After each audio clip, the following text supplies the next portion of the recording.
Twitch is actually triggering a notification at this point. All right. Well, now I've got the audio going, and then scene transition. It should be showing our faces now with the little Hello. screen I got going. Yeah, that'd do it. That's Okay. the one. Hopefully, all the audio is working and that they can both hear me and you two. Since I'm working on a Mac, this has been nothing but complications. Oh, OBS on Mac is fun. I'm Yeah. hearing things. You're hearing both me and you guys. Yeah. Okay. That must sound really weird. It must be really like delayed and both this Yeah, happening I'm at once. hearing my own voice sound. That's weird, so I'm muting it. All right, good. Just making sure we're going. We're done. We're good. We're good. All right, I can click off of that I screen can't now. do that anymore because that's like a thing, isn't it? All right. You can't do what? I can't like do the okay thing anymore. It's like a thing now, isn't it? Oh yeah, It's isn't it oh yeah, we're okay. a punch thing or I don't know. I don't know. Like I used to do like stage crew stuff. So like I would do this to go up and this to go down. So I did this to like that's perfect. That's good. I use And that I'm like, wait, emoji. isn't this Does a that have a thing? bad context I now? thought that was a thing. I don't know. It's off topic. I've heard lots of things. Yeah. Okay. So It's off hi, topic. I'm if not anyone worried is about watching it. this, as I'm modifying the image as we're streaming, but it is what it is. That's okay. That's allowed. That's okay. I mean, That's okay. that's what this stream is for. It's for all the testing. It's not the actual official thing yet. If anybody is watching this is also serving as our announcement of the dungeon, folks. Yay! Boom. Our Dungeons and Dragons theme song? campaigns. None of our podcasts have any theme songs. We don't have a budget for that. Well, I mean, Just need to get some Tashi Kevin MacLeod Station. music. And Tashi Station has a guitar cover of a Star Wars theme. that is something. But that's about it. That is a thing. Dungeons and Dragons has an official soundtrack. I believe it's free rights. That reminds me of when Marty O'Donnell just totally let everybody have free reign with the use of the Halo 3 soundtrack. Oh shit, we So can just use everybody that. Let's just use that completely then. Full ham. Yeah. Oh yeah, I don't know if that's still open. Just like us rolling dice. Yeah. But yeah, so this is the Dungeon Folks, our Dungeons and Dragons campaign. The goal is to be live streaming it here on Twitch and just to have a good time. Invite guests. Basically, like it's just like a spot for all of us at the Young Folks to like come, hang out, and play a game together, and hopefully tell a great story along the way, with dice and paper and pencils and minis and all the other things involved. So yeah, the goal is I think to either start basically to do 2-hour sessions once a week. We're still sort of debating on when's the good time slot. I'm thinking Tuesdays are the best, but I mean whatever works with everyone. Thursday is an option, but obviously that's going against Critical Role, and we're not, I don't have that kind of delusion of grandeur. Travis, Yeah, that's asking for a lot. that's asking for a lot. Yeah, my feed went out. I'm fixing it. All right. Also, just FYI, Oh, I think on the stream, our video's kind of cut off here. Yeah, Or your face is a little sliced. Hold on. Let me just. You can resize it, right? Yeah, I can resize it. It's just okay. That all right. I don't know why it zoomed in so much, but that'll work. Yeah, there you go. There we go. Like I said, we have two huge black bars because there's only 3 of us. Ideally, we have 6 people, as you can see with little starring. That's all the people I've conscripted into this. When everybody's here, hopefully the display is a little more even. And then, I mean, the other thing I can do is also, I guess, just like click on my video, and then only people could see my face. And then I can, and then I can use my camera to, point at minis and stuff, if we so choose. Minis. I have minis, yes. Minifigs? I have it. Indeed, I can. Like Big Newtons? Like figs, I got a whole desk of them over here. So here's my prize. Here's my beholder. Oh, nice. That's pretty sweet. That was a Christmas present from last year, actually. Those guys are expensive. Did you paint those? No, I am not that skilled. These are all pre-painted, buy out of the box booster packs, basic bitch, I do have a little custom guy, and he's like metal, and I don't want to paint him because I like him being sort of adaptable. and like I can reuse this as multiple things. But yeah. Anywho, so yeah, Dungeons and Dragons. I'm really excited to play this. This is like my favorite game. I got back into it about 2 years ago, and I've been playing it like nonstop, both as a player and a dungeon master. I will be the dungeon master for this campaign. So how long did you play it prior to a couple years ago? I used to play it in high school. Okay. For about like 2 years, and then I took a gap. Just like my group sort of dissolved. We kept like coming back together for like one shots. We're like, yeah, let's get it back together, and we play for like a day, and then just sort of it would dissolve again.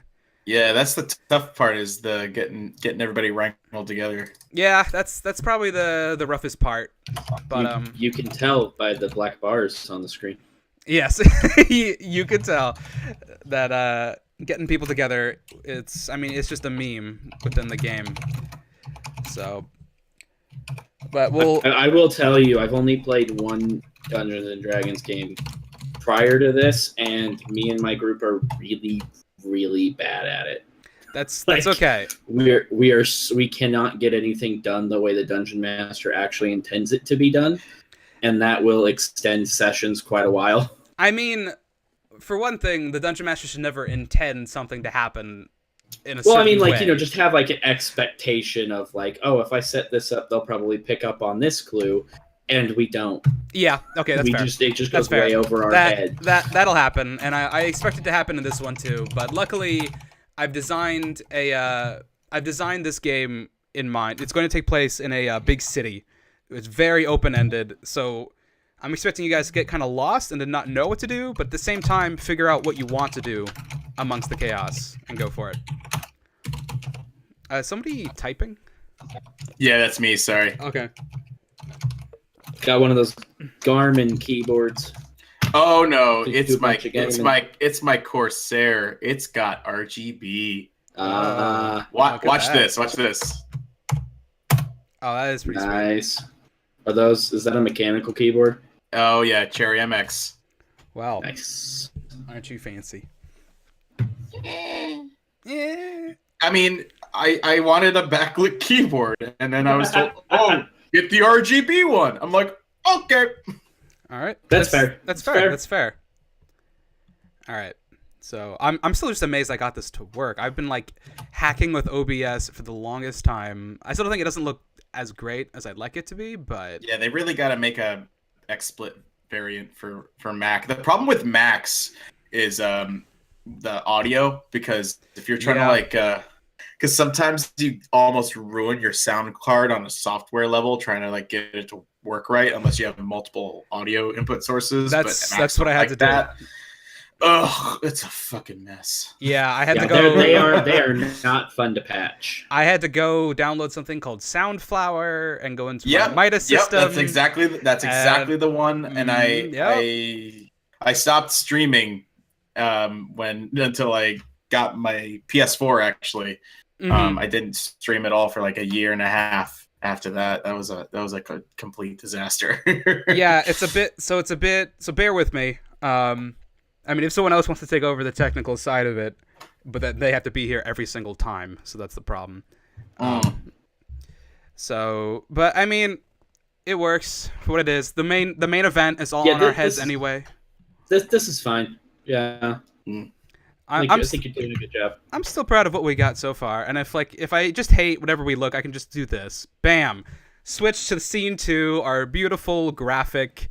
They can still hear us, just they don't see our faces. Maybe we'll just keep this. Yeah, they'll do. There it is. Okay. You have like a nice little dissolve. Yeah. Nice film dissolve. Yeah, exactly. And maybe we just won't show our faces. Just be like a live stream podcast. If we really get tired of the visuals. But anyway, we want to see our reactions, right? It's a good practice in vanity. It's okay. Yeah. Or as I said, I can also what I could also do is like invest in maybe a different webcam and just sort of mount it like on my desk, and then have like all my minis, and I got like tiles and shit, and just kind of man, have just like the visual, or like obviously this is sort of a I got like my little guys here, and just Or I could just hold it up the entire game. Just be like, all right, so you're here. I guess that's technically fair. Your hands might get tired, though. Yeah, that's true. I'm just checking to see if anybody else is I would be surprised. Oh, we're talking about joining. Like joining. I'm looking at the chat, at our chat for this. I think it's just us Poking my head three in for right now. today. Justin is at work, and I think Ryan is still at work. But I think he said Monday wasn't good for him. Yeah. That's fine. So again, when do we think is the best day to do the? It sounds like Tuesday. All right. Since we usually do the games podcast on Wednesday anyway. Yeah. Which, I mean, sometimes we do Thursday. It depends on whose schedule goes where. I mean, I think that this is one of those things that could be flexible unless we end up getting a good amount of people watching it live on the regular. I think this is one of those that we can make it flexible and then just publish it in audio format. For sure. I agree. I think that's especially as we're getting started and we're still working at the kinks. If who wants to join, who can keep showing up, and all of that. That's just sort of the easier way to go about it. But yeah. So hopefully soon. Maybe tomorrow or Thursday or Friday would be the first one. If people still can't get everything together by then, we can postpone it till probably next Tuesday, and that'd work for me. When I will be. You will be in Japan. I will be in Japan. I am super jealous. Nihon. I miss it. You were just there. Day. I know. I want to go back. It's been 2 months. I'm ready to go back. You know, nice. after like 14 days, I was like, all right, take me back home. I'm done with the crowds. I'm done with the humidity. It's not worth it. See, you don't want to be a tourist, is the thing. I mean, I don't mind being a tourist, but I'll be going in December, and I don't really hear many people going there as a tourist in December all that much. So maybe it won't be so crowded. Yeah, no, it should be good. It should be relatively cold, but then again, you're from New England, so you actually have weather. Yeah. I woke up on Friday morning to go work Black Friday, and there was frost on my car. You see, like, my Thanksgiving was like 91 degrees because I live in a Mad Max hellscape where they film movies. Which is ridiculous because only 12 hours away is me, and we've already had snow. Yeah, I don't know. What? Yeah, we've had a few inches of snow already. Utah. Utah is a weird, just like nestled little. It sounds like a incubation hellscape. It's a different. Basically, America is a nightmare hellscape. It just comes in various flavors. It's good to know. It's good to know that when the actual nuclear winter happens, it'll just look like normal. Yeah, you won't even know what's happening. Just like, oh. Yeah, it's like, oh yeah, this will be great for skiing. I'm sure someone will say that. I'm 100% sure. 2 of our ski resorts already opened. This is business as usual. Now, that being said, I was debating on whether to pick up the Player's Handbook. Sorry, I was thinking about the Player's Handbook. Whether I should just order it on Amazon, it's like $30, or just go pick it up in Barnes & Noble because I have their discount card. But how big is it? How big is it? And what do you have yours? It's not big? that big. Okay. It's not bad. Okay. And it's okay. I think I've leafed through that, or if not that version, like 3rd edition. Yeah. And they're all relatively so it's just a bunch of races and classes, right? It's basically the entire guide for building and starting a game. Yeah, it's races, classes, the rules to play, how the game is played, equipment, feats, spells. Right. Okay. And then there's also space for a character sheet at the very end. But you can also just print this online. Yeah. I vote downloading the PDF because you can like fill in stuff. Well, I don't have the 200. Oh, wait, in the PDF because there's $200 edition. No, you can just do it in the Adobe Reader. I did this at work, so I actually don't know, but I'm assuming you can load it into like Google Docs and you can get it anywhere really. There's also this randomly generating website. Who the fuck is my DNDcharacter.com? There you go. Hang on, what? That one I'm works. looking at it right now. I am looking at one right now, and it tells me I am a crass human paladin from the strongest family heritage line in the land who doesn't know their own strength. All right. And the next one is a critical elf wizard from an underground military stronghold who is searching for the perfect culinary dish. It's an oddly specific goal, but I dig it. Almost sounds like Yusuke. Yeah, I was gonna say. Dude, he always comes over my house and he distracts me from the other things I'm supposed to be doing, and I he know. just stays until I I know. close up You don't shop. know. I'm gonna have to actually play this before we get into the show, aren't I? Yeah, Persona I'm gonna- 5. I'm you gonna should miss bring up all the Persona. references. It will become a Persona stream. I started New Game Plus. Dude, New Game Plus is so sweet. You just That Why? game has Why been- do I'm not playing through it over again? I can't No, do no. it. That game because is sitting you on my can- coffee table you for can- months. you can skip through everything. You have no What do you idea. mean skip? What do You you mean can- skip? Like you push options and all the dialogue goes by in a second. Like, brrrr. You know how like it takes forever to keep mashing the X button as like everyone's talking. Yeah, but I'm taking my time. I'm engaged in the story. I know, but like what you've already like absorbed it. You don't need to absorb it again unless it's like a new dialogue. So that you what's the haven't point seen of New before. Game Plus? You get to make more personas if you didn't fulfill your thing, and if you didn't fulfill all your confidants.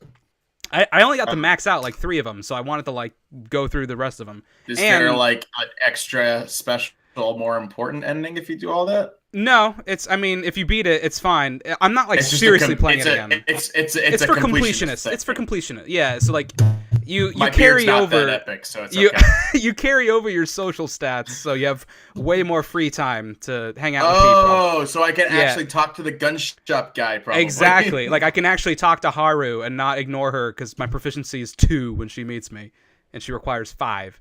So, yeah, I can do that now. That's why. That's the real reason. There you go. Yeah, you know, it's Cool. fine. But yeah, my first playthrough, every time I'm like, oh, does Makoto want to hang out today? It's just always fucking Yusuke. People watching in Shibuya. I'm like, no. Yeah, it was really awkward. He had me be on a boat with him, and he was painting these people, Yeah, and yeah, they yeah. turned out to be siblings, and then they thought that weird thing is he just He's a weird dude. yeah. Anyway, JRPGs, man. they're all good peoples. hmm No, dude, it's super engaging though. Great Like game. I usually 10 out of don't 10. I don't get into those. Like RPGs, I've always been more of the standpoint of like the action RPG. Like I always have been super engaged in the ones like Skyrim and Mass Effect, but Persona makes it in such a way that it makes turn-based combat still really engaging, and there's always something happening, and there's always a cool variation of what you can do between the ranged weapon, melee, the spells. You can do different spells to get different weaknesses against the personas, and then, yeah.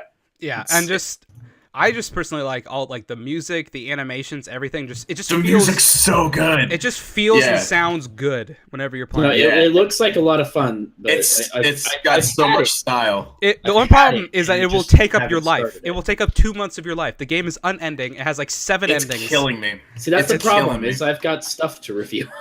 Yeah, that's my problem. Is like I got Injustice 2 and Uncharted: The Lost Legacy now still in the cellophane wrapper because Yeah. It's bad. I want to make sure I finish that first. It's a yeah. I mean, it's great because like not a lot of games really have that same sort of bang for your buck. And there's so many Right. other. I mean, we can go on more about other. Yeah, we video should games stop on the Game Persona Pod. right Yeah, now. we just Oh, yeah. lost. So we Dungeons just and lost Dragons, the guys. lead. Dungeons and That's Dragons. what lost I the was lead. trying to All the talk about games. handbook. I was trying to talk. You're trying to hook it into D&D? I was trying to, and Go then for we it, go kept for it. going on about No, Persona. no. Okay, go for the hook. Go for the hook, and then we can drop Persona and not bring it back because it'll sidetrack. me. Okay, so basically, what do you find when somebody's playing D&D for the first time that they'll generally try to do or want to do that they should think about differently? Can you be more specific, or do you mean? Like are there certain classes that would be or classes or races that have different perks or abilities that are more recommended for beginner players? Okay. So I mean, your fighter will always be the most basic. If you're ever feeling intimidated, human fighter, Right. you can't go wrong. I think That's like, is that like monk, or are we talking like no fighter is like a class. okay, It's just like fighter. as in just like straight up like melee stuff? Yeah. Like Okay, in general, The most complex classes are the spellcasters, because then you have to not only manage like all your stats and stuff, but then you have spells, which is like a whole other section of the book. I'd say the most complex. But even then, like if you're just like, you can make a very basic wizard and just be like evocation, and I just shoot fireball, magic missile all day, and all you do is damage. That's easy to learn. That's fine. But like if you really want to get into like the nitty gritty of like illusions and enchantment spells, or if like you want to be a sorcerer and use wild magic, or then you have warlock and they have like a million. I'd say warlock is probably the most complicated if you've never played D&D before. Okay. Some other classes I think are relatively simple. Fighter is probably the most simple. Rogue is really good. That's what I played the first time was I played a human rogue character. Yeah. So I guess you got a lot of sneak stuff. You got bow and arrow stuff. Is that okay? Rogues are fine. great. They're very effective this edition. They have a lot of skills, which has like always been like their staple, is that they have like the most skills, and they have extra proficiency in skills, so all their skills are better. They're also usually the sneaky ones, and obviously they have sneak attack, so they can do more damage via being sneaky.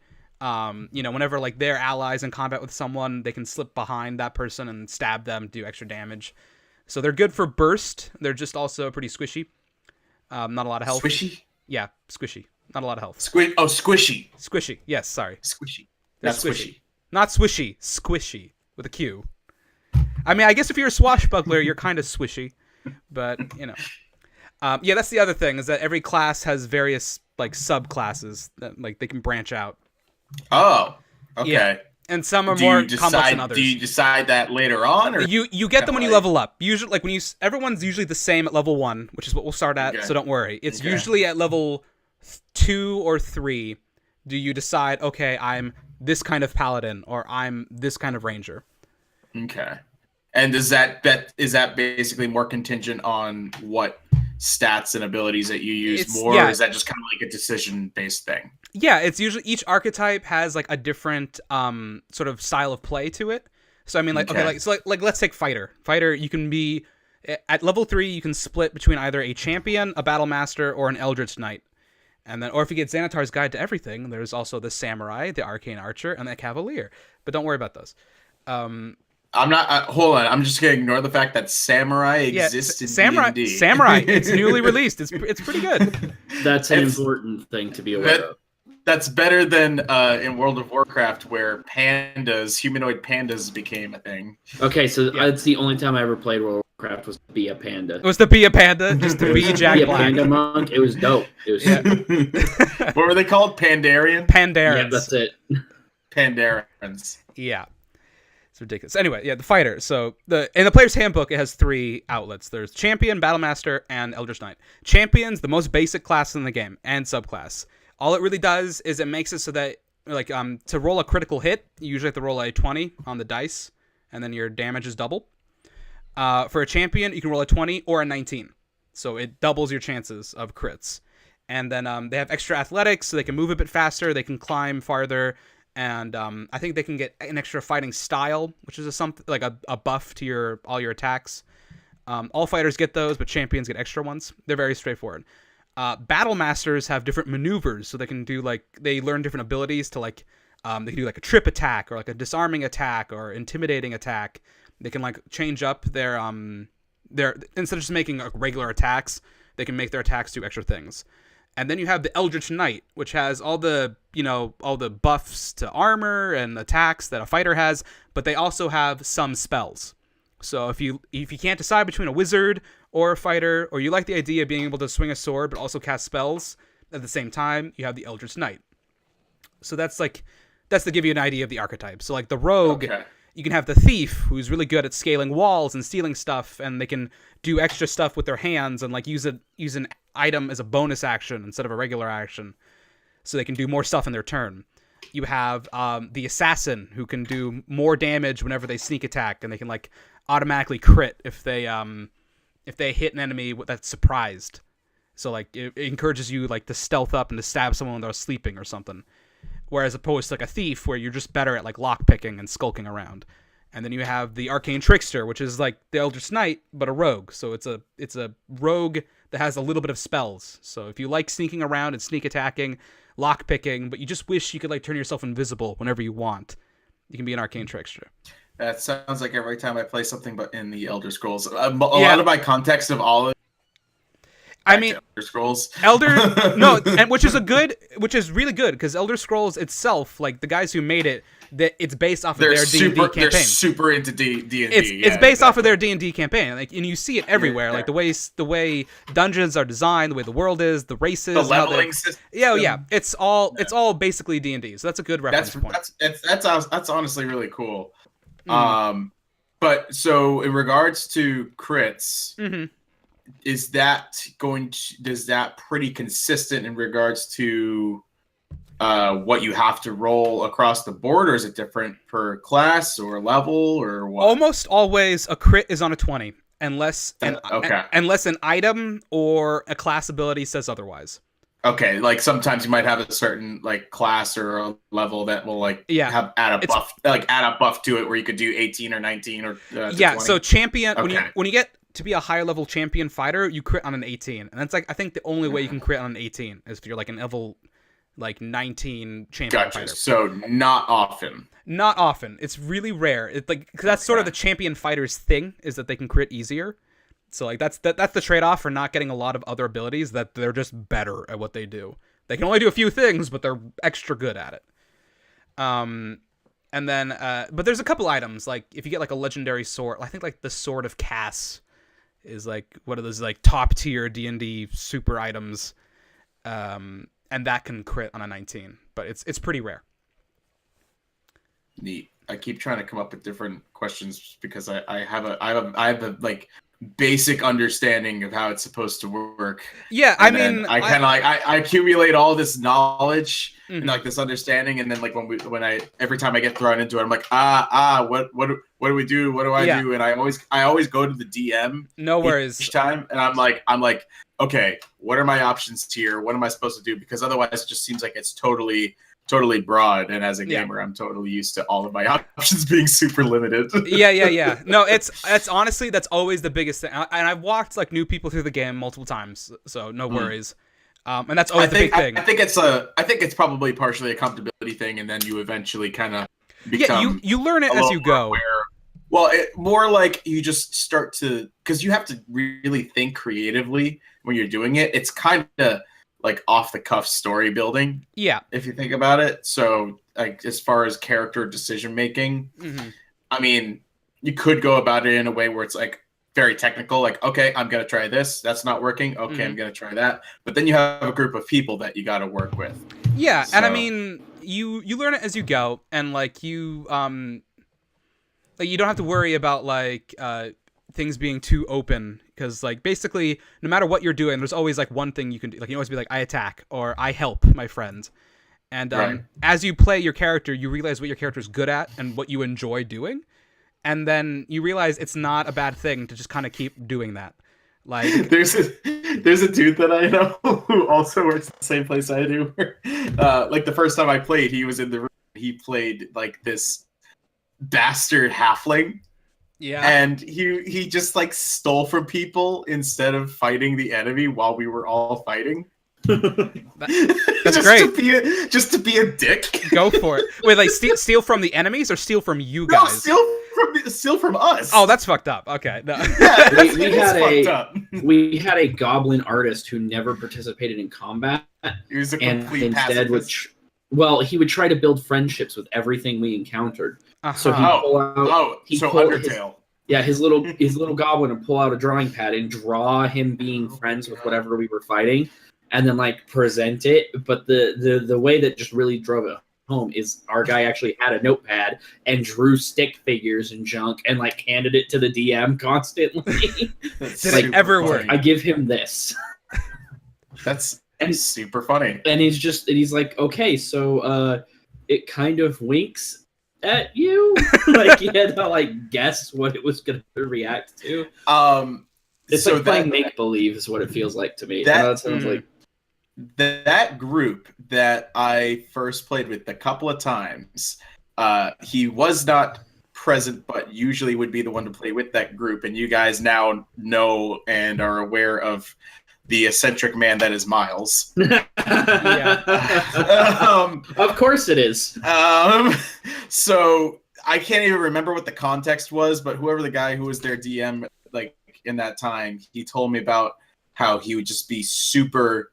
It wasn't non-participatory, but just nihilistic in playing with them. And there was this world-ending, catastrophic thing, and the game's supposed to have like this clear route that it's supposed to go, and his character, it had like to be like a unanimous decision, and he just wouldn't budge on it. And the DM created this fake god character named Lord Davy Bowie. Because Miles has always been this guy who should have been born in the 70s and has just been thrust into being a millennial instead. Just fapping about as a result. Yeah. So, like, he idolized and idolizes David Bowie. Mm-hmm. And, like, to the point, like, when he died last year, like, he just, like, didn't talk to anybody, didn't show up to work, empty liquor bottles. And I understand. That's fair. Yeah. So he literally came up with a god that in D&D that is supposed to be David Bowie incarnate, and even that couldn't stop him from just. I thought that would be the moment he turns around. Deciding that no, it didn't. It didn't turn around at all. Nothing's enough. He was adamant, and I wish I could remember what the context was. And if one of my friends who was in that group listens to this, maybe they can remind me and I can bring it up next time. There is actually a David Bowie inspired character in this campaign. Is there really? Yeah. I've been coming up with a lot of different people. So there's lots of characters you'll encounter in this city. Wait, hold on. So is this a campaign that's like pre-scripted, or this is my thing. This is your thing. You entirely made this. I entirely made this. I may have to get Miles in on it then. He's welcome to check it out. Okay. All right. But sounds good. Yeah. So that's the other thing. I've been sort of like, like lazily committing and like sort of building it piece by piece for like a while now. Basically ever since like I finished the last campaign, I was like, I want to run a campaign like this, in this sort of more political intrigue, all these sort of like Merchants of Venice, Gangs of New York style city.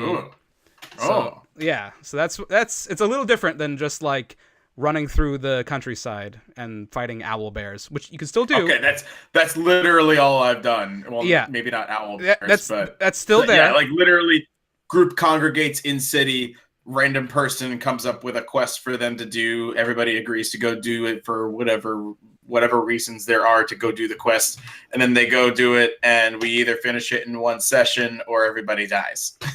Yeah, I mean that's still an option. It's still going to be, I mean it's still D&D, so it's still like you guys finding people who give you jobs to do, or like you seek out, okay, we need to do this. Let's go find people who know how to do this. Let's go kill the monster that's preventing this, etc., etc. It's just that there's more consequences for doing certain things. Oh. Yes. Oh. Grander scheme consequences. It's kind of funny. Like I made a character like in like meant for this inadvertently. No, oh yeah. What character are you running? So I've got a tiefling sorcerer with a criminal background. Criminal's perfect. So Criminal's perfect. I was like, so what if I just made like a half demon version of Wilson Fisk from Daredevil? With just a giant chip on his shoulder and no social skills whatsoever. Does he look like Wilson Fisk too? Is he like kind of brawny and bald? Yeah, the hook too? is that he's like not bald, but he's like pale white, which you normally don't have in characterization. So I was like, I was reading it in the handbook, and I was like, so they're usually like dark skinned and everything. So he's an outcast among his people. He's an albino tiefling. Because he's an albino tiefling. All right. And so that motivates him, like staring at the pale white wall or anything like that. Isolation. And so I'm like, oh, this will be fun to do. So yeah, he's basically like a magic Wilson Fisk. All right. Like, no, this would be perfect. That is perfect for a city campaign. That's really good. I know, and criminal background. Yeah, that criminal background is one of the good ones I think for this. It sounds like a lot of fun to do. Yeah, that sounds like a lot of fun. I know Ryan is making a human rogue, so that'll fit as well. He'll enjoy that. Yeah, basically anything will fit. Like, cause like the way I built this city is it's very like, you know, I've been describing it as sort of like Athens plus like Aztec Empire, Mexico City plus Dubai plus New York. So literally there's everybody. It's a city state. Ravnica from Magic the Gathering. Yeah, basically. Yeah, all right. I'm down with that. Yeah, actually, the newest D&D like official book that just got released, Tomb of Annihilation, takes place in Cholt with this city called Port Nyanzaru, and it's almost the same thing. I was so pissed when they announced it because I feel like I get out of my head. Yeah, I just feel like now, like, oh, this is like such a unique campaign. It's like in the jungle. No one's ever done this, and then fucking Wizards of the Coast just decides to do it like a month later. So amazing. Now I feel derivative, but whatever. It's still gonna be fun. It's different. It's different. I'm playing Tomb of Annihilation right now, and it's different. That one's much more go out into the jungle. It feels like playing Morrowind. It's like going out to the jungle. There's strange shit out there, and you're going to die every second. See, that sounds good because Morrowind sounds good. Yeah. No, it's great. I'm having a great time. I'm a half-orc barbarian, and I'm just living it up as basically the Drax the Destroyer / Frank Reynolds of the group. Nice. We literally. Oh, that sounds spectacular. Yeah, so there's a lot of opportunity in that. Oh yeah, it's good. Barbarians, fun. If you can't pick anything, pick a barbarian, Evan. They're great. Like Arnold. Yeah, you go for it. Full Arnold. Can't read. +1 to hit with large weapons. Yeah, that sounds about right. Yep, that works. Wait, like they actually can't read? If you have low enough intelligence, that can be an optional rule that yes, you don't know how to read. Oh god, that sounds like a nightmare. It really comes down to whether or not you botch the roll. Yeah. You'd have to botch a roll really spectacularly to hit low enough. But... Yeah, the lowest you can have in any stat is 3. And that's pretty bad, 3. though. That's pretty bad. That's really bad. Like rolling these out, I had like it's not hard to get high, but it's hard to get low. Yeah, I'm gonna have to like look up like a YouTube video on this. Although it's all in the book. It's all in the book. Once you get I'll the book, probably just go. If I'll you probably open just the go book, to Barnes and Noble and pick it up tomorrow. I mean, if you open the book, like the intro chapter completely walks you through everything. So that's exactly what I did. Yeah. If you don't mind taking one by one. If you don't mind taking the time, you can just read through the book, and you will build your character as you go. I don't. I just have at that point. By the time I get back with it, I'm gonna have like 72 hours before. So that's all right. That's enough time. Yeah. Hey, maybe I could just bring it with me on the plane. Huh? There you go. There you go. That's a perfect book for reading, I will say. Just like for killing time. Like I wonder if there's a Kindle edition.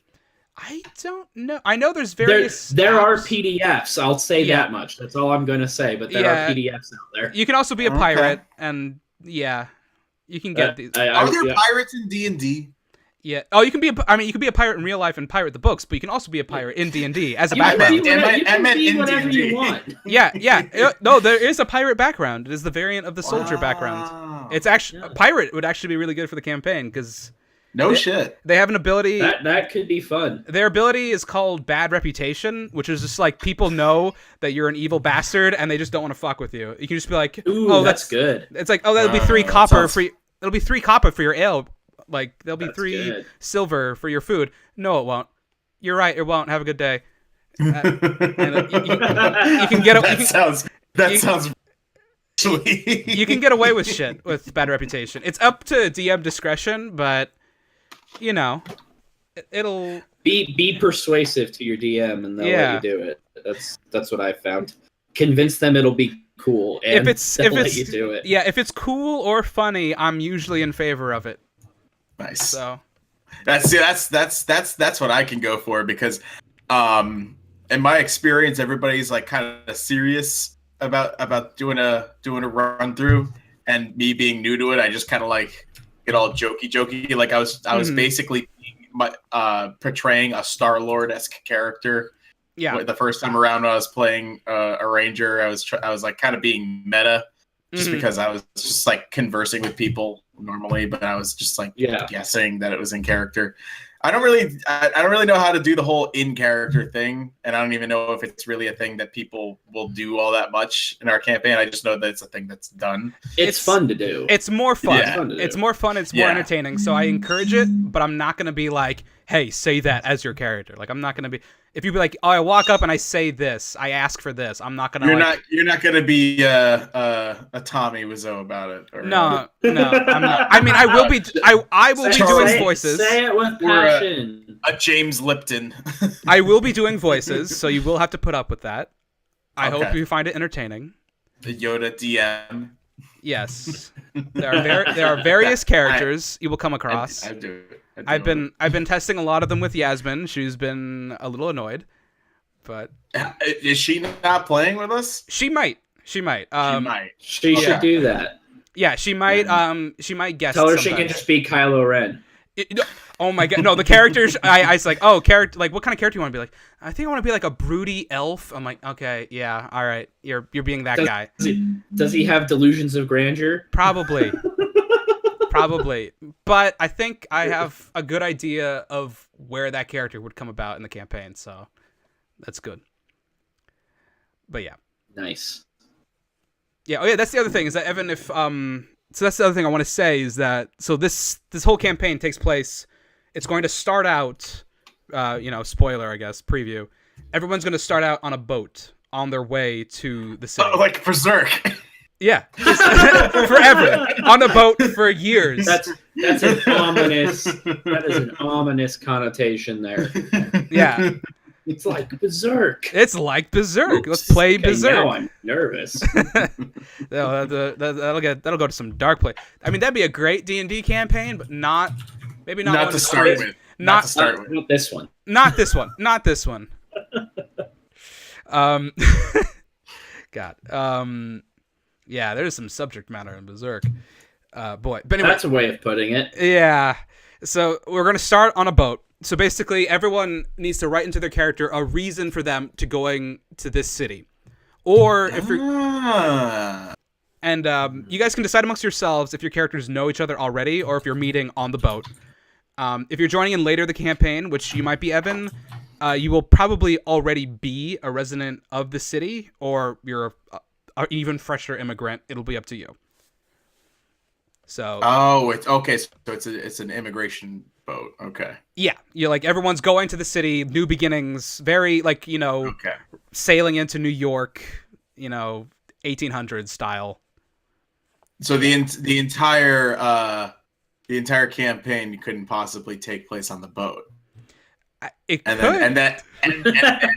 Then be like Murder on the Orient Express on a pirate ship. Well, that would also be a good campaign. I mean, and then we just get swashbuckled. I mean, those are our encounters. That is different than what I wrote. But if you guys really just want to go onto a boat, I'm just joking. But I just thought it was an interesting idea. No, that is a campaign. You can have nautical campaigns.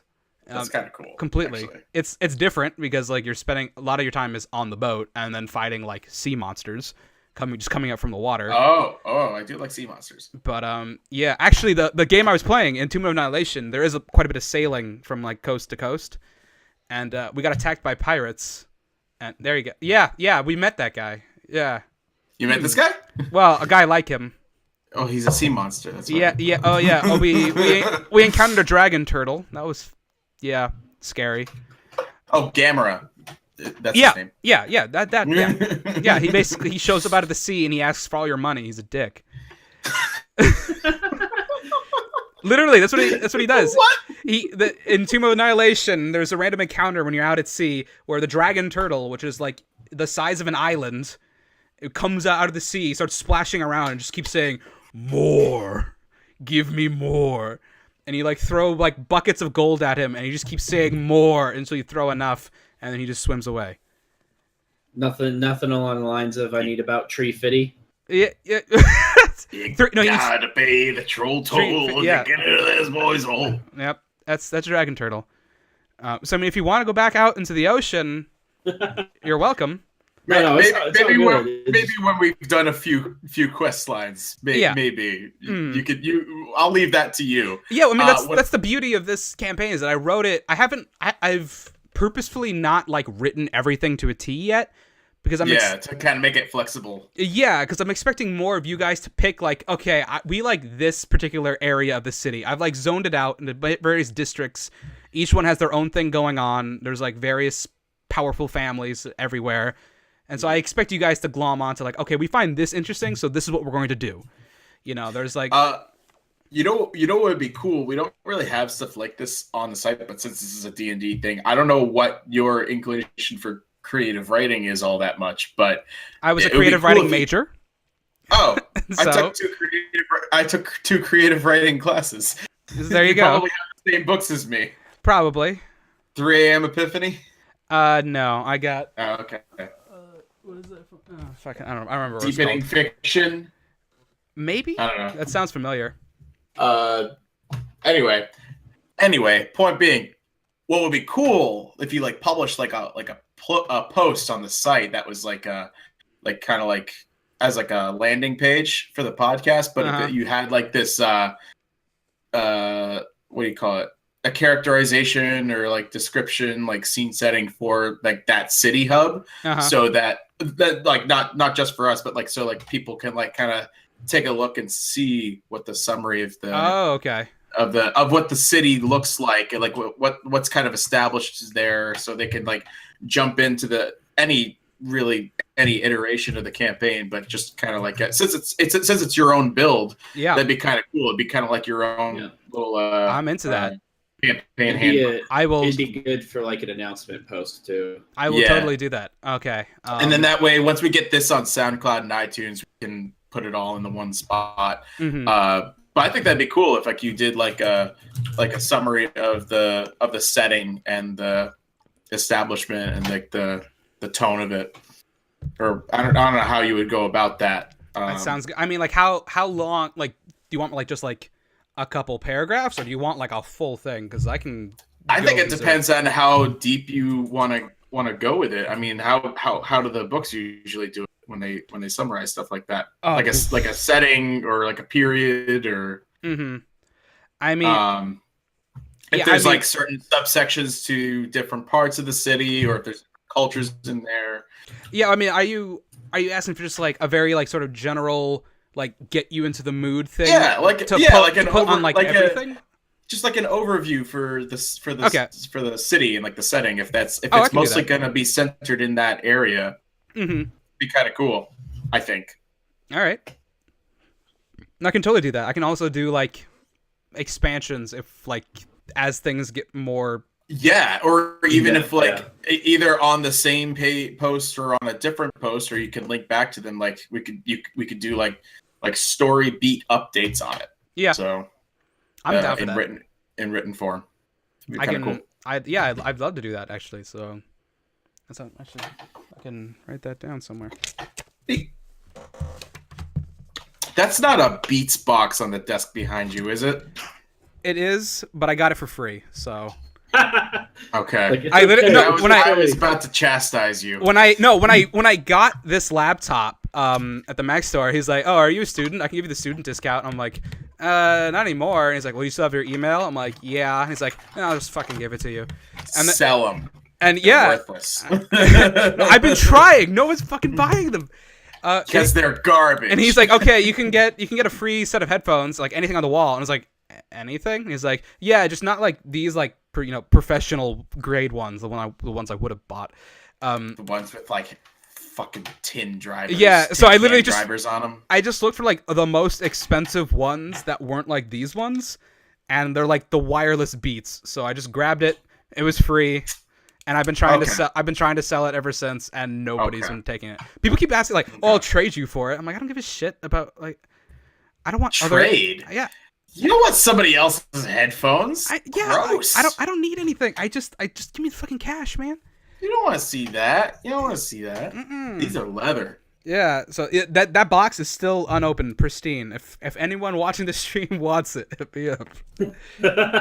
It's all yours. I mean, a couple money, and then it'll be all yours. Yeah, do a Twitter giveaway. Twitter giveaway. You could have your own Beats. I wireless. still have Justin's Deadly Premonition Steam key that I was gonna do a giveaway on. Oh, Deadly Premonition.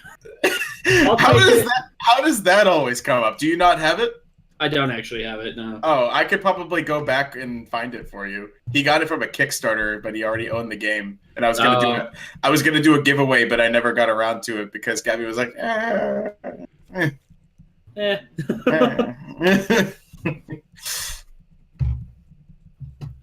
Okay, I've been there. I haven't played that game. I hear it's really weird. It's really weird, yeah. But yeah, if anything, Persona will be kind of like a nice intro to this for me because I don't do turn-based RPG stuff all that much. That's true. I know That's a good point. know how they work. I know how they function, but you really got to get in a groove for it if you're gonna do something that's RPG on the regular, and that's kind of a nice. Persona 5 and Pokemon are like a good baby's first JRPG. You're right. Yeah. Oh, that's a good point. Welcome back to the Persona Hour. Yeah, no. I wasn't gonna say anything else. I'm yoking it back. The key is I'm not saying anything else because I'm the one who keeps it going. That is no, you're right. Turn-based combat. It is sort of an acquired taste, I guess, if you aren't already accustomed to it. But that is probably when D&D slows down the most. Is when it gets to like the most gamey. I mean, that's where anything turn-based slows down the absolute most. Because otherwise it's very free-form. It could be like you don't really need to roll that many dice until you're like trying to do something specific or that can like cause failure or something. Yeah. Or if you got certain people who are playing characters who are persuasive enough, you can actually not have to engage in battle. So. Exactly. So which I don't think that happens very often. I'm sure it does. I mean, I'm flexible. You'll have to be convincing, but you know, it depends on where you are. But... Yeah, I mean, like if you're about to fight people and you like talk to them before it, you know, you can get away with that. If you walk up to, you know, we shouldn't fight. You're my favorite guy on the Citadel. Why would I fight you? You know, if you like try talking to like this guy and be like, "Hi, want to be friends?" He's probably Incubus. That is a Manticore. Oh. But Incubus had a good album. Incubus had a good album. Yeah. Oh, actually, a good album, a couple good songs. It's a killer name though. It's a good name for a band. Incubus. Sex demon. Like. Sex demon. That's what it is. Yeah, no. That's awesome. Actually there's one of those in Persona too. Oh yeah. It has a big horn dick. You're taking us back into Persona. I know. I'm sorry. It's because not everybody's here.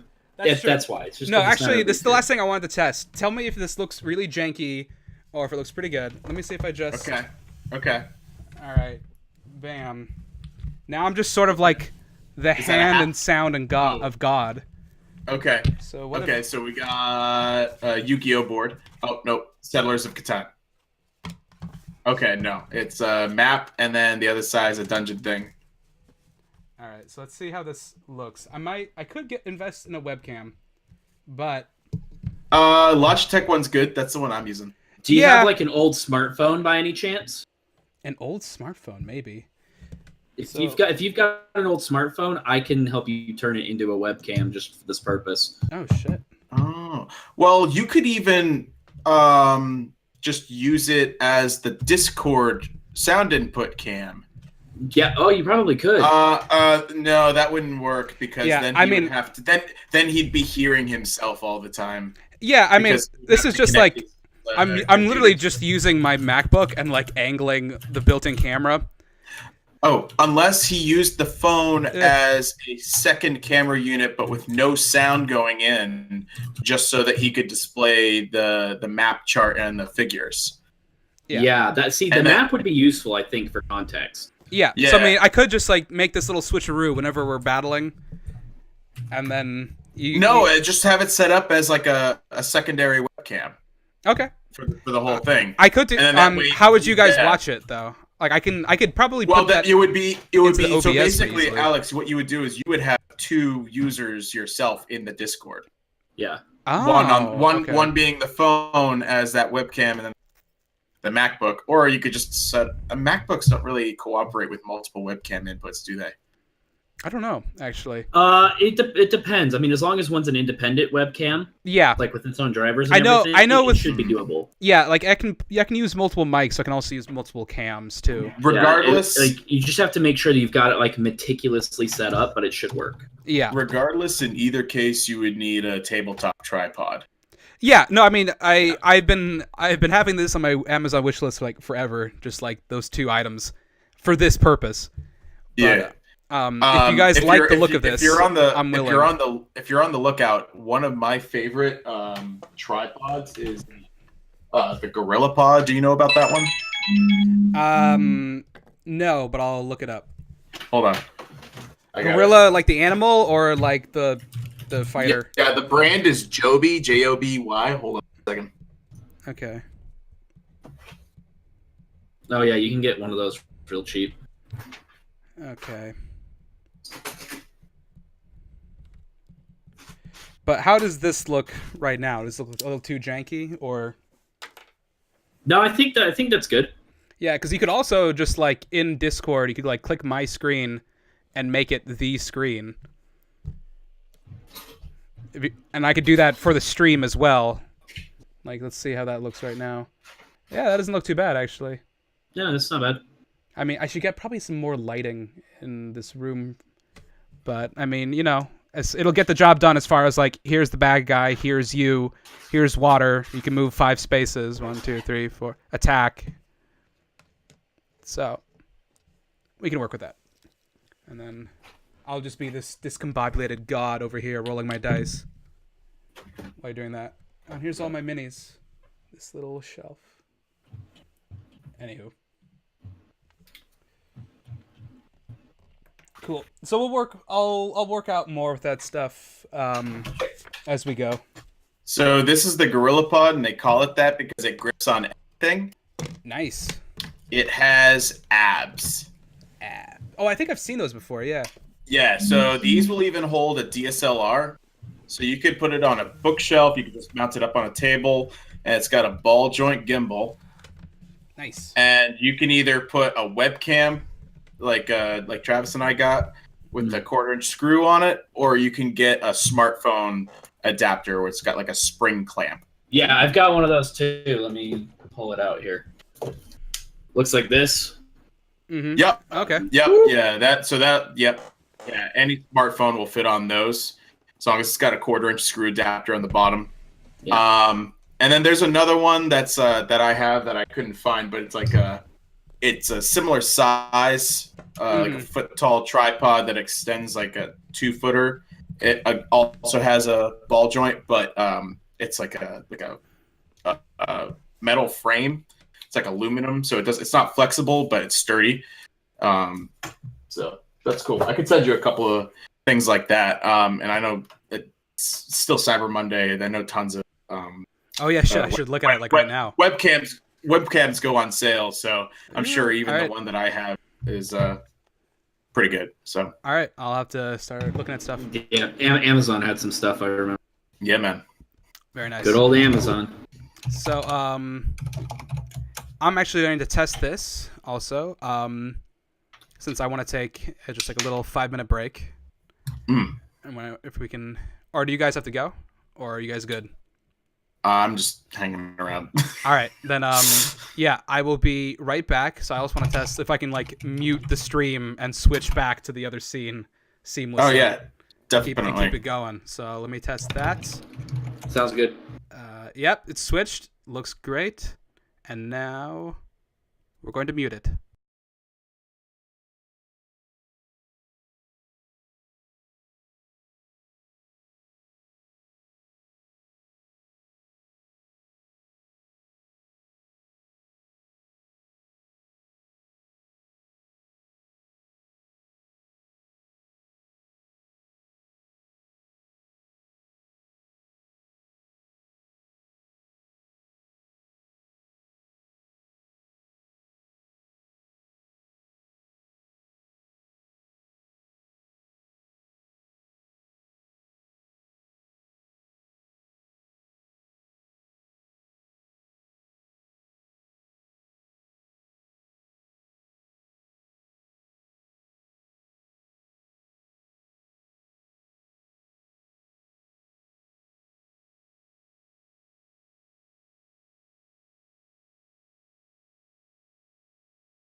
Bam. All right. I forgot that the last time I bought shit,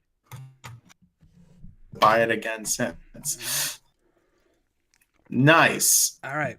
Welcome back to the stream, everybody. I have no idea if people are watching, but it's okay. Nope. But It's the just us. first thing that's said when you come back from the break is me talking about shampoo. Yeah,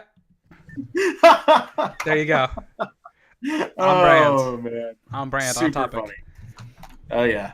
But yeah, Good stuff. D&D stuff. Does anybody have any other questions about the campaign or the game in general? What do you guys think would be the best first day to do it? Obviously, we have to check by Leanne, Justin, and Ryan. But and then Evan, you don't have to feel pressured. Like I said, we can introduce you later if it works out. That way. Okay. Yeah, just because. Well, it depends. Like, did everybody plan on doing it this week? I mean, everyone is saying they're good this week, but like, I feel like people aren't being. Half-heartedly. Yeah, so I'm willing to postpone it. I do have like shit coming up anyway. I know next Thursday I have like a big test, so I've been like studying for that. And basically after that I'm clear. But I'm willing to do it still. Next week anytime. This is just 2 hours. And yeah, so I personally I feel like Tuesdays are the best days. Yeah, I could definitely. I agree. I usually at the other job I do close on Tuesdays, but it's never like I get home. Are you home by 9? No, I get out at 9, sometimes 9:30. So if I am going to contribute on Tuesdays, unless something drastically changes, which I doubt would be the case, I'm almost always going to be home. Probably guess around like 9:45, 10 o'clock. Okay. Which is 7 my time. Okay. That's the other thing. Fun thing about this stream is that it's going to be across the coast. Oh yeah, a weird time zone jump. I know. We And do with- that on the regular end. With Justin and Leanne, it's actually going to be it's going to be an international game, which is actually I find really Oh interesting. yeah, it's another good point. I think that's actually pretty cool. This game that's like traditionally done in like basements is now being able to be played like literally across the world. So yeah. So what about Mondays? Are Mondays good? Mondays I could probably do. I usually don't have that much going on Mondays. Okay. I'm trying to think, but not really. Because I'm thinking any day Monday through Wednesday really is probably the best. Thursday works, but like I said, Thursday's also Critical Role, so that's Right, you don't want to. Yeah, you're not gonna. yeah. You don't want to open your movie next to Star Wars. You know what I mean? I know a lot of people tend to put their D&D stuff on like, or people play D&D on Sundays. I don't know what usually everybody's doing on Sundays in our group, but I could probably do Sundays if I if we actually like. do a D&D group on Sunday. On Sundays. You fucker. No, it's okay. No, I wanted to avoid the weekend just because I know people, do stuff. do stuff. It's on hard the to get weekends. people to commit on weekends. It Exactly. really is. So that's why I just don't want to touch. I'll do like Friday sometimes if like nobody's doing anything. It's the only day, but I don't want Friday to be the day because I like having Fridays to myself anyway too. I think anybody would. Yeah. So that's why I'm looking at Monday through Wednesday.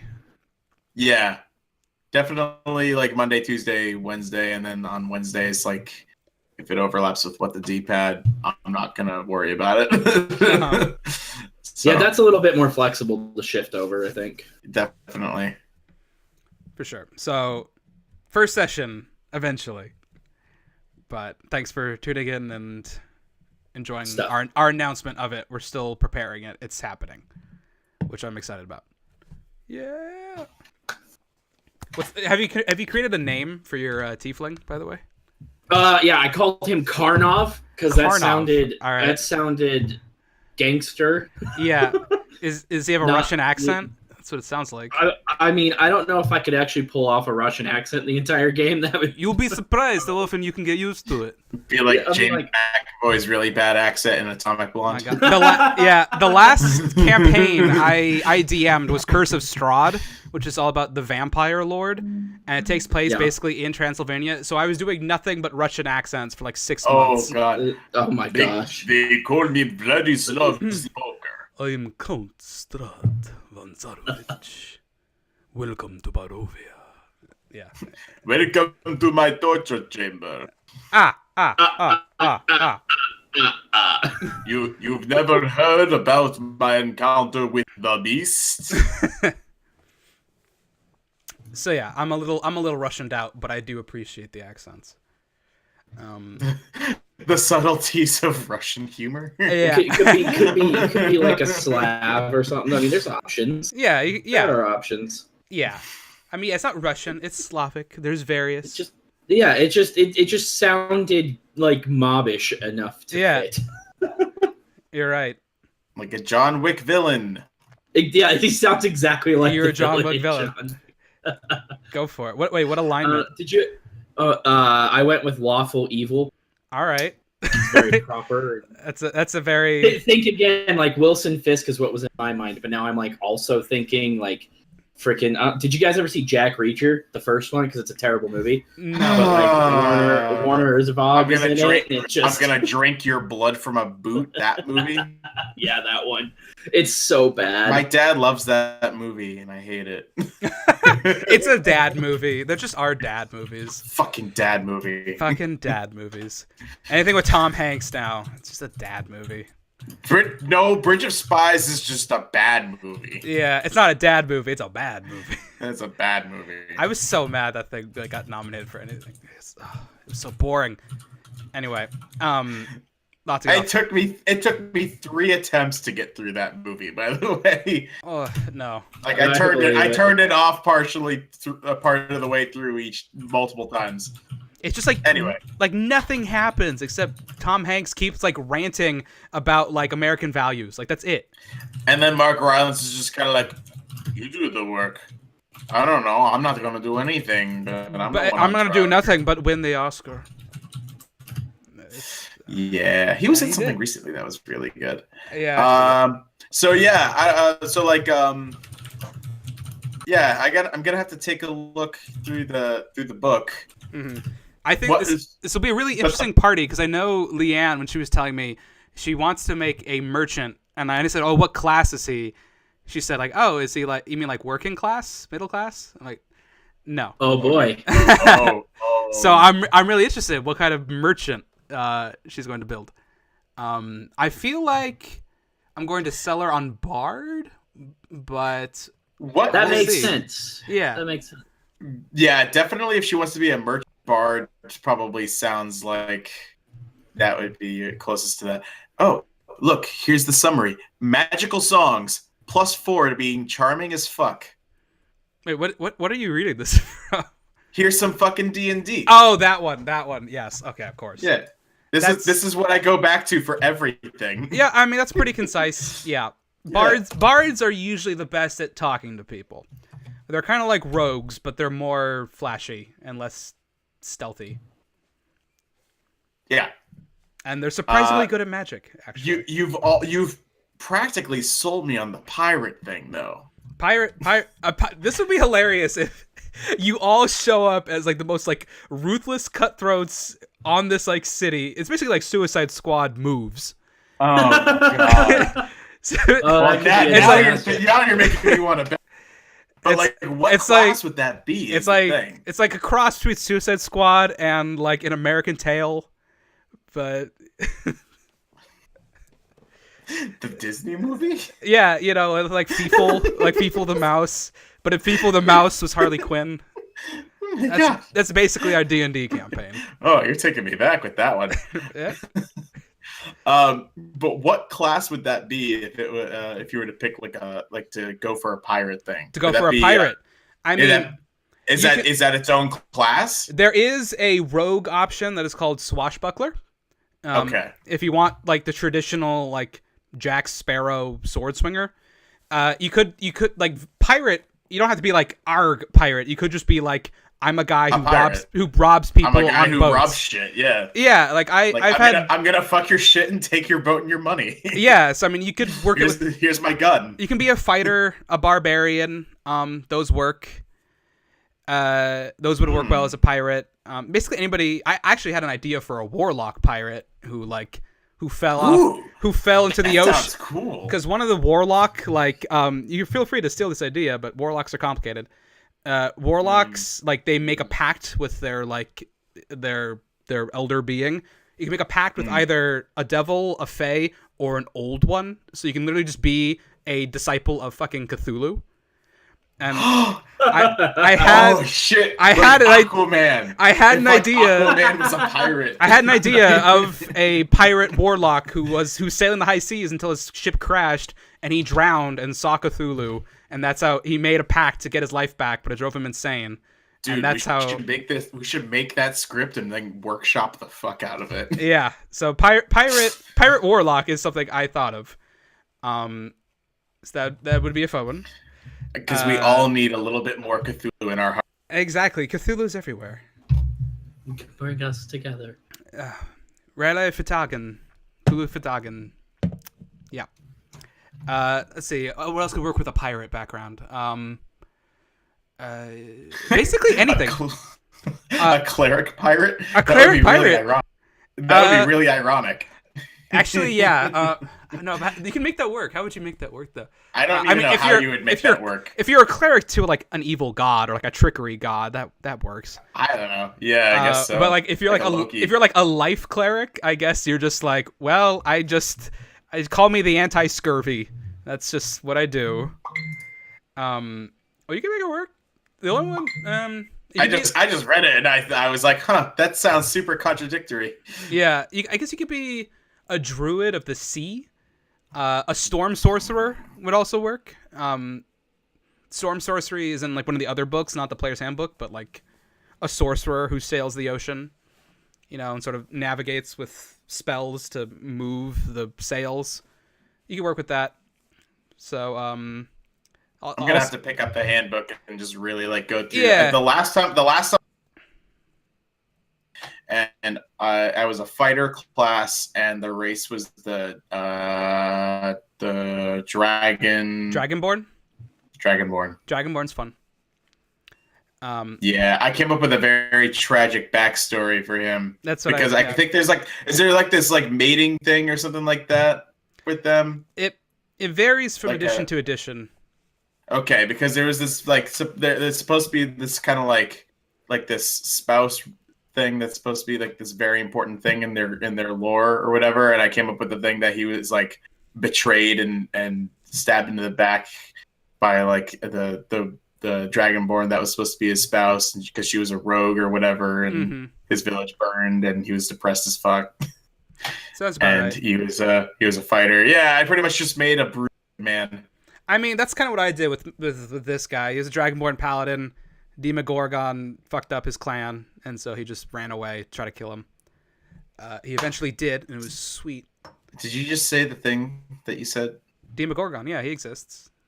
Okay, that's a thing. He's a real thing. He's a real thing. Yeah, that's where they got the name from. Yeah. Yeah, and like in season 2, they have a mind flayer, which is awesome because that's this guy, and they're great. They're like these little squid people. Squid people. They're awesome. Huh. It's just the context of that name of that creature has completely changed now. Mind flayer, yes. Yeah. Or squid person. Now I can only think of Three Musketeers. Which is a shame. It's the most boring candy. It kind of is. It's just fluff. Boring candy. It's just nougat. It's like I always imagined like you just like took a candy bar and like pumped it full of air because that's basically what nougat is. It is lighter than air. Oh yes, you can. Yeah, they like rested their head on it like a pillow. Right, I remember the commercials. That's wow. Yeah. That's depressing. Yeah. I've never like given it thought. It's just nougat though. That's all Three Musketeers is: chocolate and nougat. Yep. Bam. It goes Milky Way. No, Three Snickers. Musketeer, Milky Way, Snickers. And then there's peanut butter Snickers. Those are gross. And then there's almond Snickers. Those are great. Yep. Crunch. All right. Now I'm talking about. So something pirates, that's not pirates. Persona. If you're trying to make a pirate character, I recommend On guard, man. barbarian, fighter, or rogue. Probably the best bets. Definitely. The marshals, you know. You could also work away as a paladin if you take the vengeance oath, and you're just sailing do the high seas, like a Robin Hood. Yeah. So you can find ways to work it in with anything.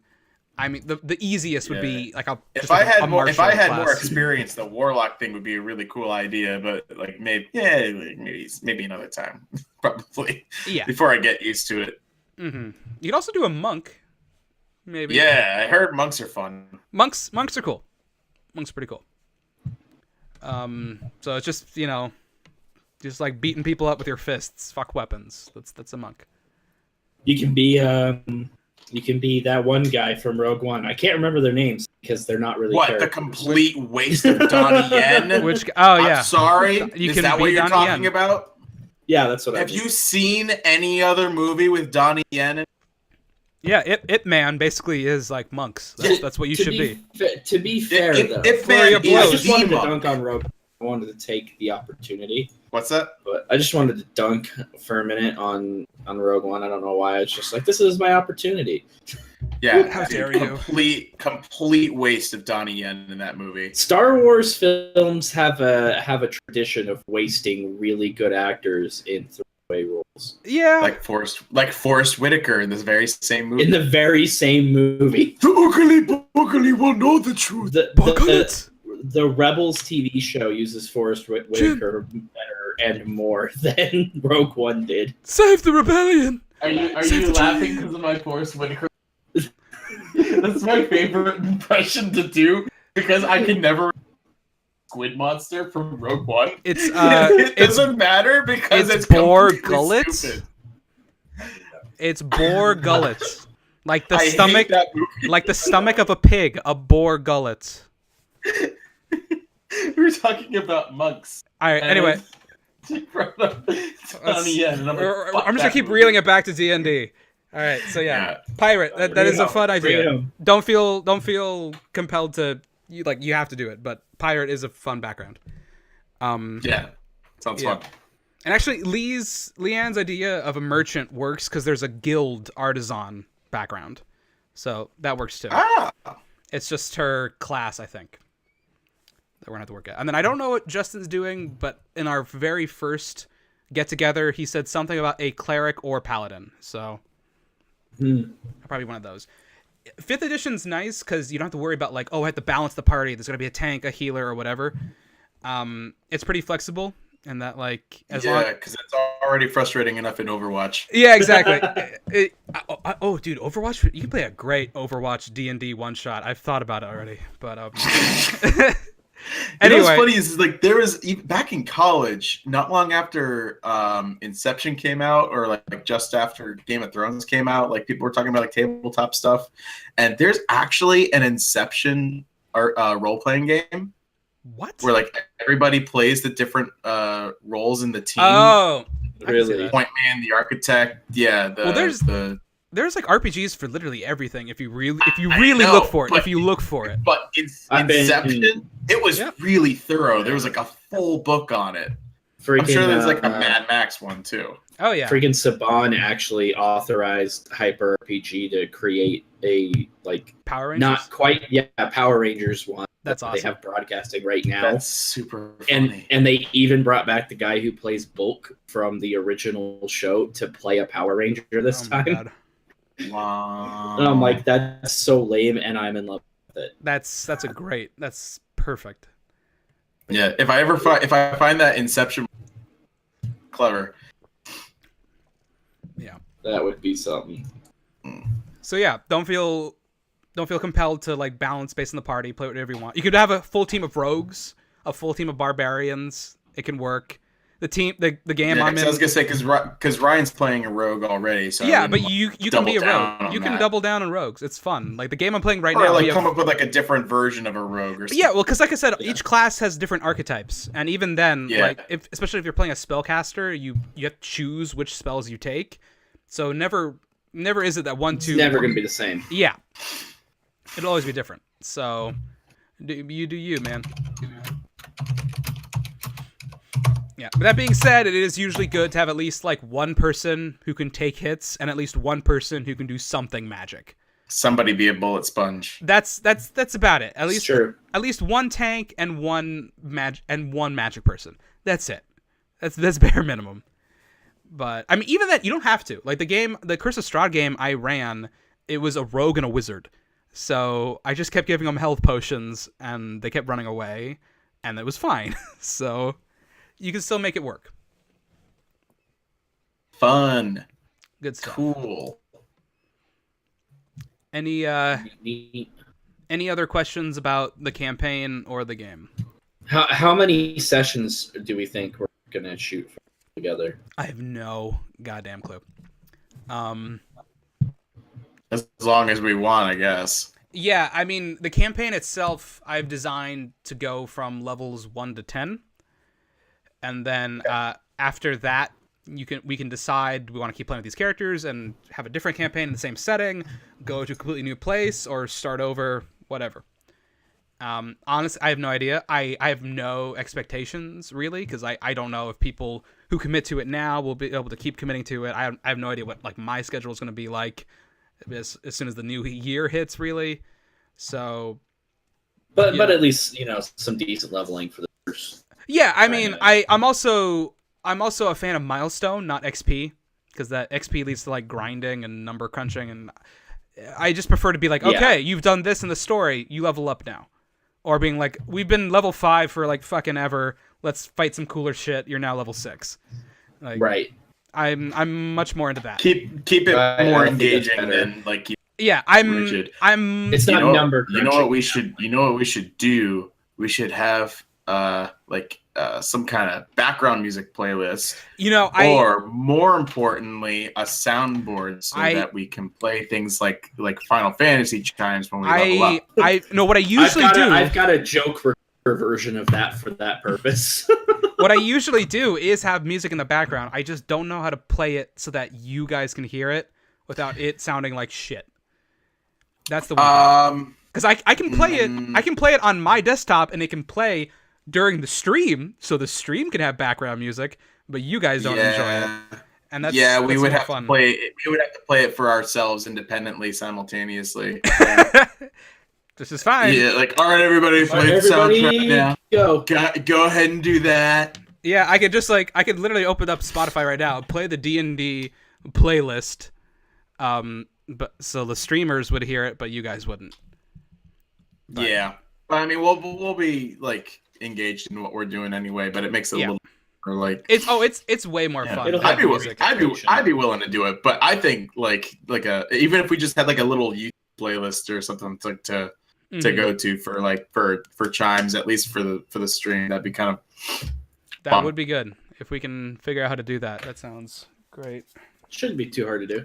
Nah, yeah, we just come up with like a playlist of different like chimes and figure out what they're supposed to do. Just come up with a mishmash of shit. Final Fantasy, Zelda. Pretty much. We're not gonna do Persona. Nope, I will get too distracted. Because, well, you'll also hear my phone with texts anyway, so. Huh, you're home late. Oh, you're back. Or what? You know what he's saying, right? He's like, ugh, it's a hot one. I'll just add this. I'm gonna write it down.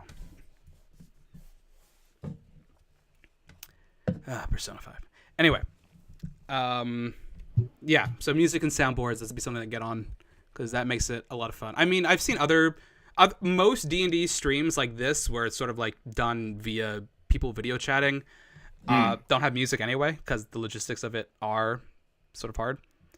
But so we don't have to do it, but it would be cool if we could figure it out. I think it could help. It shouldn't be too difficult together.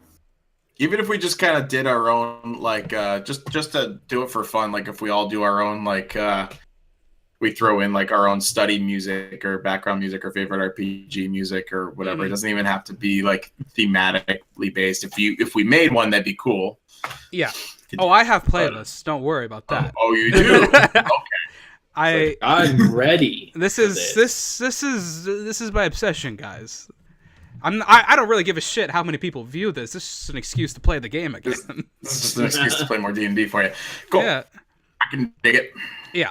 So I'm really excited. I mean, it'd be great if we get like a bunch of recognition for it, because I would love that. Matt Mercer, notice me, senpai. But Hey, if it comes down to it, as long as you're having fun. exactly, and really, that's what this is all about. And like that's why I'm a little more loose with like the rules, or like what you guys want to do, or like how you guys play the character, or like and leveling up, because I hate nitty gritty. As far as I'm concerned, this game is the best because it's so fun and it's unshackled to a lot of things, and it's flexible. And so I always prioritize entertainment and storytelling above all else. So Makes sense. yeah, I think storytelling is probably. I mean, in a lot of cases, for a lot of different mediums, that's always one of the ways to keep people engaged, regardless. If you don't have a story to tell, then why the hell are you doing that? exactly. Which is why I wanted this campaign to be more about like interacting with other people and plots and getting into shenanigans. Because if it's just like, I love shenanigans. it's shenanigans are the best. D&D is such a great game for shenanigans, man. God, like the game, like in my other game, It's Always Sunny in Port Nyanzaru. That's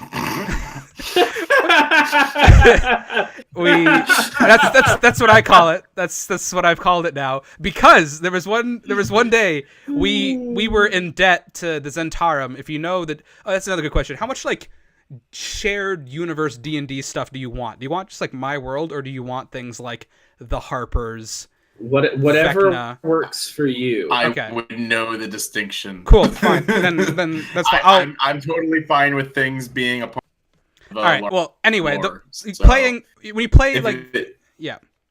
if I was gonna say, if it helps you, build everything better, that's cool. I'll put in what I want to. Yeah. I'm fast and loose with what I steal and what I create. But when you play the game, like in the book, there's always like the 4 factions that are in every campaign, because Wizards of the Coast, they're pushing their Adventurers League, and like the factions are like the things that overtie all of them and whatever. The Zentarum are basically like the mafia, and they show up everywhere, and they're really powerful and rich, and they're kind of assholes, and but they give a lot of quests, and they gave us a quest, and we royally fucked it up. So they're Mormons. I guess, but if Mormons were huge assholes, if Mormons were like into human trafficking, okay, well, not that last bit at least. yeah, like the Zentarum are bad. They're bad. Like the game keeps like acting like, oh no, they're just really greedy, but no, they're bad. Like old school, they're bad. I hate the Zentarum. Everyone should hate the Zentarum. Sure. The Zentarum are actually kind of like Wilson Fisk, or like the Black Hand or whatever. Like they're everywhere and they're scheming, but they want to save the world, because if the world ends, then they don't get any money anymore. So you can work with them, and we were indebted. Right. We were indebted to them. We owed them a lot of money because we accidentally ratted out their informant by going to the person the informant wanted to spy on and mentioning the informant's name without knowing that we shouldn't do that. So he almost died. So we had to so it's like, okay, we're square as long as you can get like these debt payments from these people who owe us money. So we had to spend a whole day going from person to person, like collecting money. And that, my God, like there was one guy holed up in a shack, and then we're like, okay, so we hear some people in there. So do we open the door? Well, the door's locked. We try to pick it, or we kick it down. And there's like a little kid in my group, and he's like, we should say we're the pizza man. And I was like, that's brilliant. I kicked down the door and I screamed, "Pieces here." And we opened the door, and and then we see 2 people, one strapped to a table, the other one with a knife about to stab into him. He just looks up, and we're like, so, okay, are you the guy who owes us money, or is the guy on the table who owes us money? It looks that, and I'm trying to talk to him. Like, he's like, "Where's the pizza?" Yeah, and then we're looking up and down, and the kid is like, I send my raptor on him. I was like, wait, what? And then it was just like, you know that moment, and It's Always Sunny where like the music pipes in, so then he tries running away. I try waking up the guy, and I'm like, are you the guy who owes us money? He's like, no, I don't have any money. And I was like, okay, then you're staying there. And I ran, and we tried to catch this other guy, so I chop at his leg, but I accidentally crit, so I did like 40 damage. I chop off the leg, and he dies. And then everyone's looking at me, and I'm like, all right, well, then I cut off his head. And they're like, why are you taking his head, too? I'm like, listen, if we have a head, it'll make all the other intimidations go that much faster. And then everyone treated me like a weirdo the rest of the game because I was carrying a man's head, but it did the job done. It takes care of business. So you can look forward to that in urban campaigns. Where's my money? Yeah. Where's my money missions are always... Where's my money, bitch? Where's my money missions are always good. Wow. So, that sounds great. Yeah. So you guys can get into some shit, and it'll be great. Excellent. And then there will be an overarching story. There is an overarching villain, if you guys care. It is up to you. You can let him take over the city if you really don't give a shit. I mean, is it gonna get in my way? Because that's important. It depends on what your goals are. So yeah. Yeah, I guess I'll explain this in the intro of like the first session too, but it'll be common knowledge that basically it's like a city state, and everyone knows that like there's a royal line that like rules it and has like the guards and everything, but everyone knows like the real power are like these like scheming families and powerful guilds and whatever. Mm-hmm. And then the king has recently been murdered, and now there's a huge power vacuum, and everyone's scrambling, and then the princess, like the heir to the throne, has gone missing. So the city's in chaos right as you guys arrive, and it'll be great. Nice. Yep. That sounds like a lot of action. It'll be a lot of action. And yeah, so I'm really interested in seeing where it goes. There are lots of different things that are happening at the city at the same time. There's a district full of gnomes, and it's just like Disneyland. It's tiny because they're all gnomes. And it's a little steampunk wonderland. There is a battle of the bands going on. Wow. There is a subway system that is being infected by things that lurk around in the tunnels. Gee, where'd you get the idea for that one? Yeah, I know. I'm totally. No, I did think of it before that, but now I'm like, fuck, I just made mementos, didn't I? Yeah, you did just make mementos. Yeah, but it's different. It's different. It's cool though. I like the setup. So yeah, there'll be lots of places you can go, lots of factions you can join or ignore, and lots of funny voices for me to try out. So nice. That's fun. Very fun. Funny voices are fun. Mm-hmm. Wow. Just have a pirate character who sounds like Owen Wilson. Wow. Just all the time. Please do that, please. If you're willing to commit to it. You know, that's another question I actually I do want to ask, because it's always good to hash this out in sessions. That was like on my checklist. I completely forgot. Like deciding on like the tone of the game and like the difficulty. Like I can't help but not try to be funny. I mean, yeah, there's no way. It's probably going to be silly, but like, do you also want it to be like? In my head, when I first envisioned it, I was like, okay, this place is going to be like gritty and dangerous. Anybody can die at any moment. Are you guys cool with that? Or do you want to like keep with your characters as long as possible? Okay, so someone could die at any moment and we could still crack jokes. Yeah, I'm confident. So if you're okay with that, like a postmodern Game of Thrones interpretation. So yeah, we can just pick up new characters, but like the tone's just out. Like Guardians of the Galaxy. like Guardians of the Galaxy, but people like fucking Rocket can just get like, you know, shot in the face like 2 hours in, like like an hour in, and the movie's still funny and still going. Hey, you want some batteries? Yeah, and then that's it. If you're cool with that, then that's fine. You know what? I think that if you put the Game of Thrones kind of stakes in there with our general natural tone, I think that would be okay. All right. As long as you guys find that fun and funny. I mean, and we can have days where we get serious if we really wanted to. A lot of action going on, but yeah, I'll figure it out. All right, cool. That sounds good then. But it seems like everybody's kind of on the same page where we just want to make sure that whatever the tone is that fun. So yeah, because I know some people like getting into like the serious, like, oh, I'm here to save the world. I'm an adventurer. Yeah, I can't get with that. That's fine. If you can't laugh every so often, what's the point? Yeah. But then there's also other people who are just like, no, like this doesn't matter. This is just a game. I'm being silly. I slapped the princess. Why? Because I want to. Like, she's giving you a quest. It's like, no, I'm just gonna kill her. And it's like, no, what are you doing? There's both sides of that spectrum. What are you doing? Like and then that they really awkward Sean Connery interview. What I think every once in a while it's perfectly normal to just kill a princess. Yeah.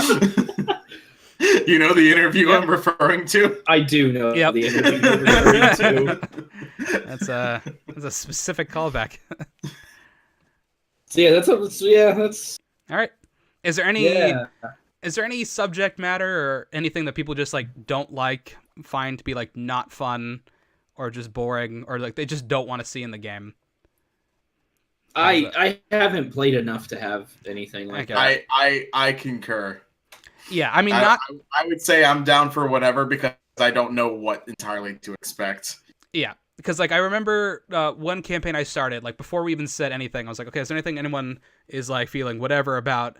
And one person who wanted to join, she said like sexual violence cannot exist in this world like at all. I'm extremely uncomfortable with like anything. It cannot exist, period. And I was like, all right.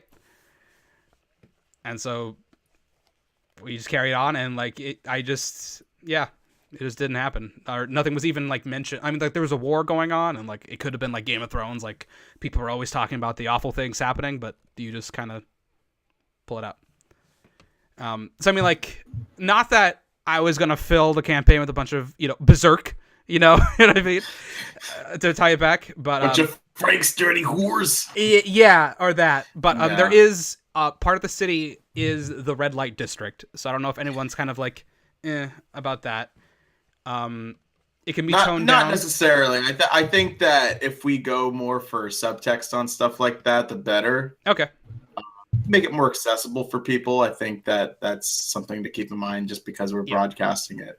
I think if we keep it as accessible as possible. Which is why I wanted to hash it out. So yeah. And like I said, everywhere in the city is completely optional anyway. So if people are uncomfortable with that, you don't have to go there. It doesn't have to be a big part of the campaign. It's not actually the way I've rolled the dice. It's not as big a part right now. So don't have to worry. Cool. Neat. All right. We dig it. Is there anything else that we should hash out? We got about, 5-10 minutes left. Or we can... Anything to end on? Or is there any last burning questions before we get this ball rolling? I think I'm good to go.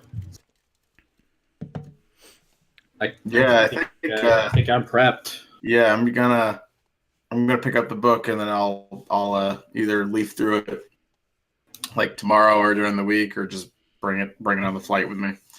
Okay, for sure. All right, then I think the big thing we gotta talk to all the other people, make sure we get a confirmed date on the first session, and then after that we will pick it up from there. Yeah, I'll be back. I'll be back in the States on the 12th. The 12th.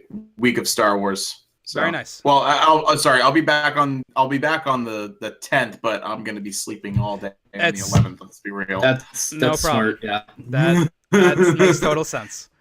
So yeah, it should be good. Cool, yeah. Ready to start the dungeon, folks. Thanks if anybody tuned in. The real game will start next time, and I guess we'll. And if anybody like has feedback, either who like kind of anybody they want to see, people who are fans of like D&D and things that they maybe potentially want to see in like a broadcast campaign or stuff like that. Yeah, and if anybody has anything about the audio or the visuals, we're still hacking it out. So let us know if you have any suggestions or comments. And then so you can like message the website like on Twitter and the Facebooks, and like we can add you to our Discord as like a reader, because we have a page for the dungeon folks for like staff people and viewers. So oh yeah, sounds great. So without further ado, I guess we can close this session. Next time you see us, I will be in my serious DM mode, and we'll be rolling some dice. I'll be in my less serious player mode. Yeah, that's the more fun anyway. Oh yeah. All right. That's good. Everybody, thanks for joining in.